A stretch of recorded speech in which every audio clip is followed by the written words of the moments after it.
Saya tadi malam baru berbincang dengan seorang buya. Dia ngomong sama saya, Ustaz, apa buya? Di Jakarta sudah ada gereja Minangkabau. Haleluya, haleluya, haleluya. Assalamualaikum warahmatullahi wabarakatuh. Salam Aki. Aku kabarkan Injil keselamatan. Bapak Ibu kasih Tuhan, ketemu lagi dengan saya Evangelis Avraham Effendi Usman. Bagaimana kabar Bapak Ibu semua? Tentu luar biasa. Nah, saudaraku para pencinta Injil Habagat, saya ingin mengajak kita semuanya untuk melihat sebuah cuplikan video di mana di video tersebut sangat mengagetkan seorang Yahya Woloni. Tidak ada yang tidak tahu mengenai Ustadz Kondang ini Bapak Ibu. Beliau dijuluki sebagai Umar bin Khattabnya Indonesia karena keberanian beliau dalam menghujat iman kekristenan, keberanian beliau di dalam menghujat Alkitab, keberanian beliau di dalam mengolok-ngolok akan Alkitab, menertawakan bahkan menghina Alkitab begitu keji.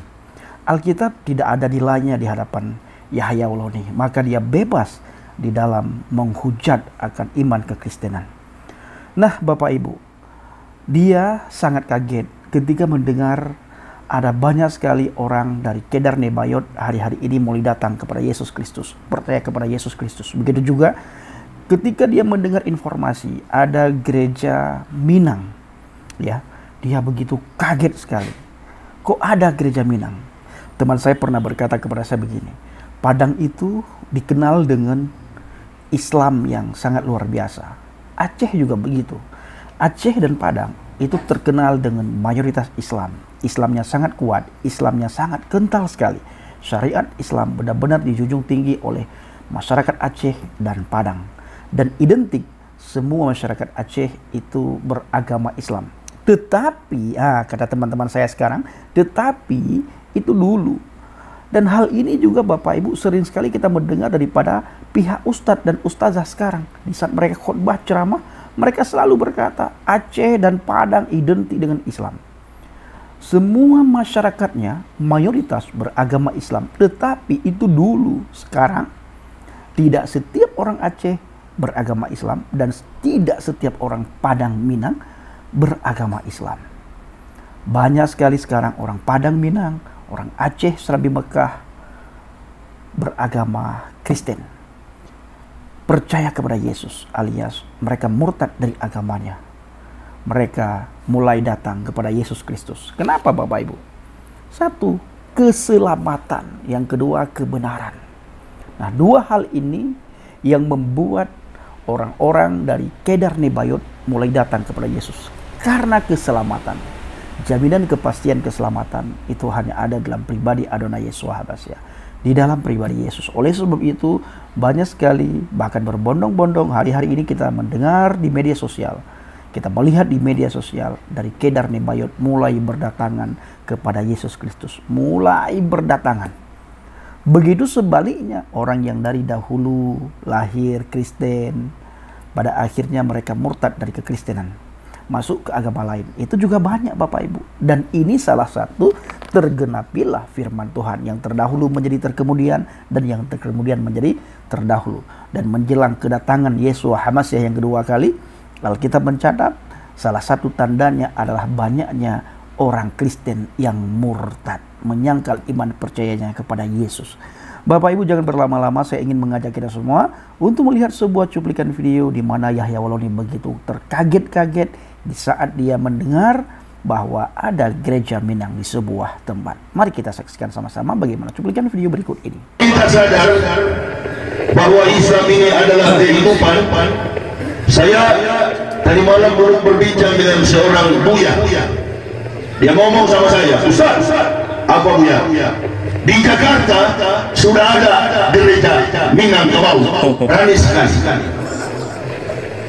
Berani sekali. Murtad dari Islam. Maunya saya mengajarkan jemaah itu supaya paham apa itu Islam. Dan bagaimana kebohongan ajaran orang-orang kafir di luar sana. Kaget saya. Ternyata di Jakarta sudah ada gereja Minangkabau. Penghuninya orang Minangkabau.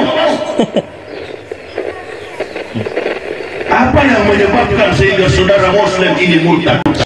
Oke teman-teman yang dikasih Tuhan, demikianlah video singkat dari Ustadz Yahya Waloni. Terlihat jelas ya, Ustadz Yahya Waloni kaget karena mendengar bahwa ternyata di Jakarta ada gereja Minangkabau dan penghuninya, katanya, jemaatnya maksudnya, mereka adalah orang-orang Minang yang telah percaya kepada Tuhan Yesus Kristus. Nah, di dalam video singkat tadi, Ustadz Yahya Waloni juga sempat menyinggung, mengatakan mereka sangat berani murtad ya. Dia katakan kalau saya ada di situ, saya akan mengajarkan mereka tentang Islam yang membawa kepada kehidupan dan juga mengajarkan mereka bagaimana ajaran orang kafir ya, dia katakan begitu ya. Jadi Ustadz Yahya Waloni ini memang seperti itulah dia sebagai Ustadz yang diterima di agama Muslim ya. Nah teman-teman, Ustadz Yahya Waloni di dalam akhir videonya dia mengatakan apa yang membuat mereka murtad ya, sehingga mereka meninggalkan Islam. Ya, alasan yang paling tepat adalah ya pastinya karena mereka mendapatkan kasih karunia dari Tuhan ya. Mereka mendapatkan anugerah Tuhan, mereka dipilih oleh Tuhan sehingga mau atau tidak, suka atau tidak, siap atau tidak siap, mereka harus meresponi panggilan Tuhan atas diri mereka, atas pribadi mereka untuk apa? Mengikut Tuhan.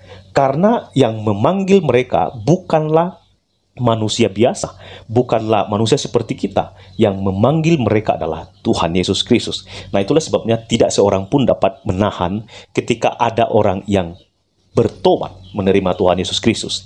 Ya saya sangat percaya seperti apa yang dikatakan Alkitab, bahwa kalau ada satu atau dua orang yang bertobat menerima Yesus Kristus sebagai Tuhan dan Juru Selamatnya, maka pastinya akan ada sukacita besar di sorga. Amin ya.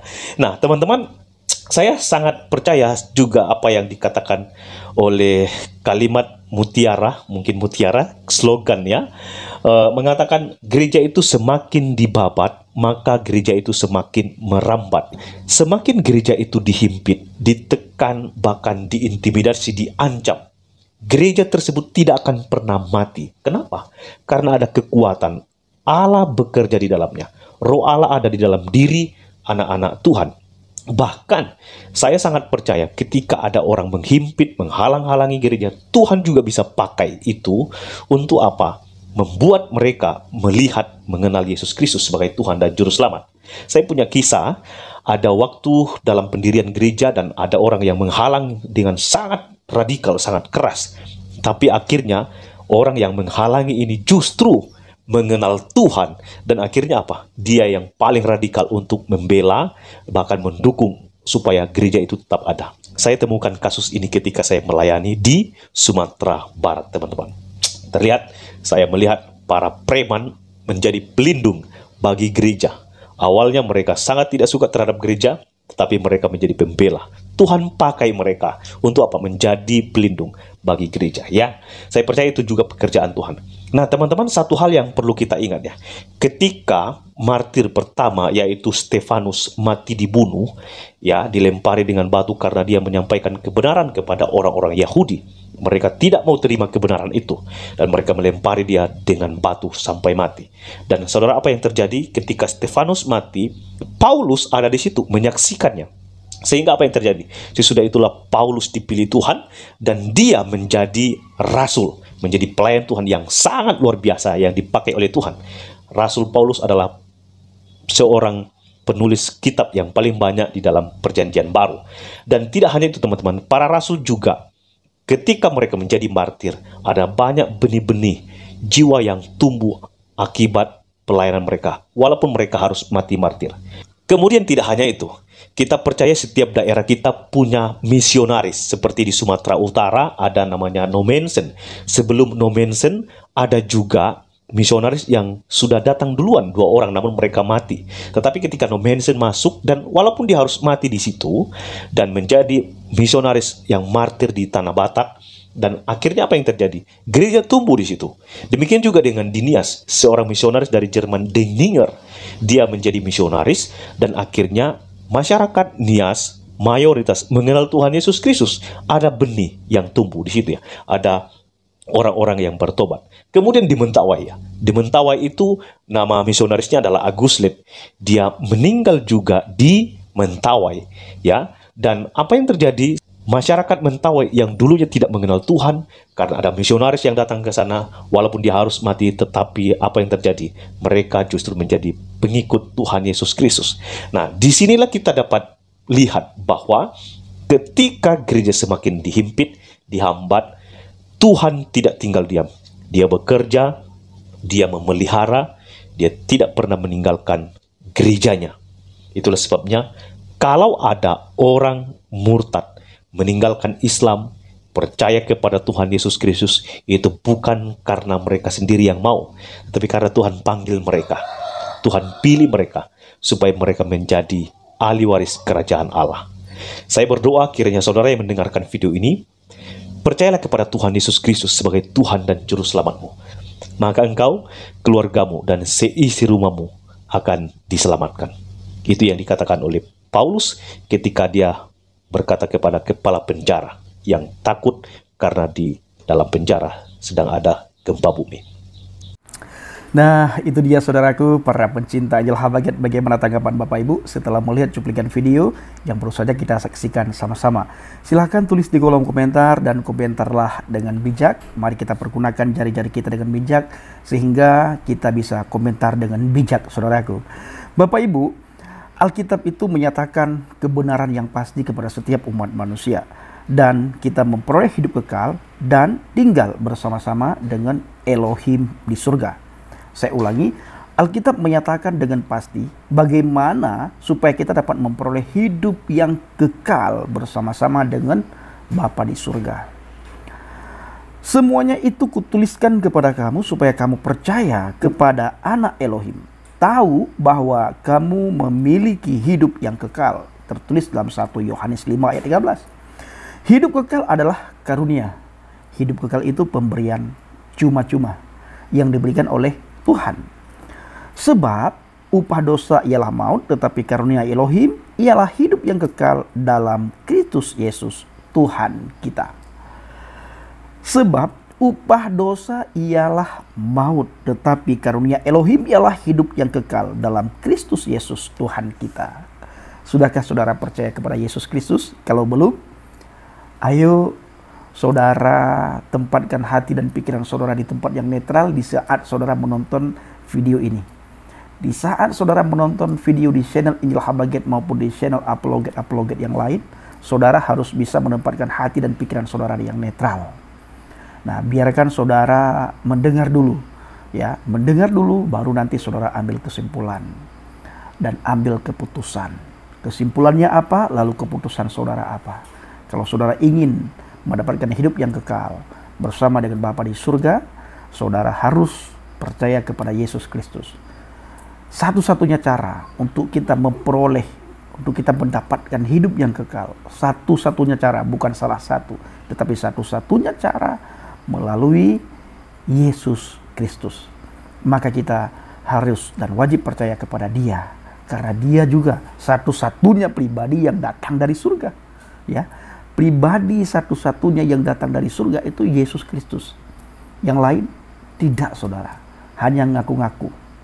Ya, ngaku-ngaku. Baik saudaraku, ini kasih Tuhan para pencinta Injil Habagat, kiranya video singkat ini menjadi berkat bagi kita semuanya. Assalamualaikum warahmatullahi wabarakatuh. Salam Aki. Aku kabarkan Injil keselamatan. Bapak Yahweh Bishop Adonai Yesus Habasya, Ruach HaKodesh memberkati kita semua. Haleluya, amin, salam murtadin. Saya mengucapkan terima kasih banyak kepada Bapak Ibu yang selalu mendukung pelayanan Habagat, baik melalui doa, dana, motivasi maupun support saudara semuanya. Terus sebelum doa dan bawa pelayanan Habagat dalam doa syafaat Bapak Ibu semua. Terima kasih.